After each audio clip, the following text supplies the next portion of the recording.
Hey, what's going on? So there was this one time I thought I bought the wrong microphone or something was wrong with the microphone, but it turns out I just didn't know what I was doing. So I'm going to share that story.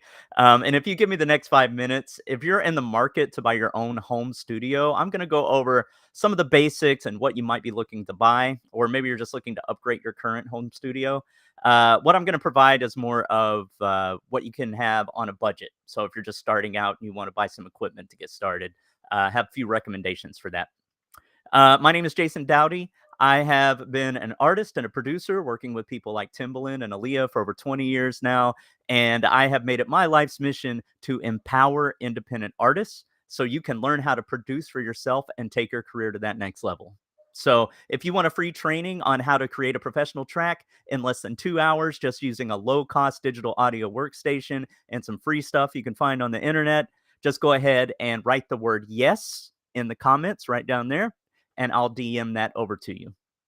All right, so let's get right into it. Let me share my screen real quick. But I am going to start with that story. So, when I was working on a cruise ship, I did some.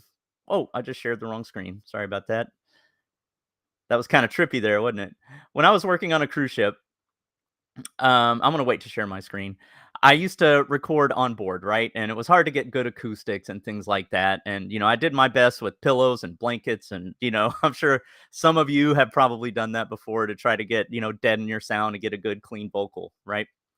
But I recorded the first verse to one song, and it sounded pretty good. And then I recorded the second verse, and everything sounded echoey and weird. And I was like, "This microphone, what is wrong with this microphone?" Turns out it was a cardioid microphone, meaning that, using this microphone as an example, it's only recording everything from the sides and forward, right? Everything back here, it's not recording. So I inadvertently didn't even know I had the microphone flipped around. So, and this was a while ago. Everybody, when you start out, don't get too hard on yourself because everybody makes mistakes like that. But I was a little, kind of embarrassed with myself or whatever. But hey, I learned a lesson. I learned what a cardioid microphone was, and I learned to always face it the right way. So let's go ahead and hop into it. Let's look at what you would buy if you are in the market for a home studio. Maybe you have some of the things already, but here's my recommendations. All right, so here we go. So first of all, with a laptop or a gaming computer or a computer at all, I would recommend a gaming computer because they have dedicated graphics cards. Sometimes, like I work in FL Studio, and sometimes when I have a lot of plugins going, a lot of effects going, the image will freeze, or it won't be moving anymore. The timer won't be moving. It'll just kind of freeze on you for a minute, especially while it's auto saving. So if you have a dedicated card with its own memory dedicated to your graphics, that's always helpful. I'd recommend at least 8 gigs of RAM. These are the minimums that I would say you would need for a starter machine. An Intel 5. Some people recommend AMD. I'm just not that familiar with AMD processors, so you may have to do your own research. But I would go with an Intel i5, and I would go maybe a generation or two back from the current one at most. It's all about the single thread count, like how fast you can go on a single thread. So do a little bit of research and look up those numbers before you buy a computer. 256 gigabyte SSD solid state drive. I'd recommend that. I'd recommend a solid state drive in general. It's just going to be a lot faster, and it's going to, be a better experience. Um, if you need some external storage, I would go with the 1 terabyte storage as well. If you plan on loading samples and VSTs and things like that on that external drive, I'd also recommend that that's solid state as well.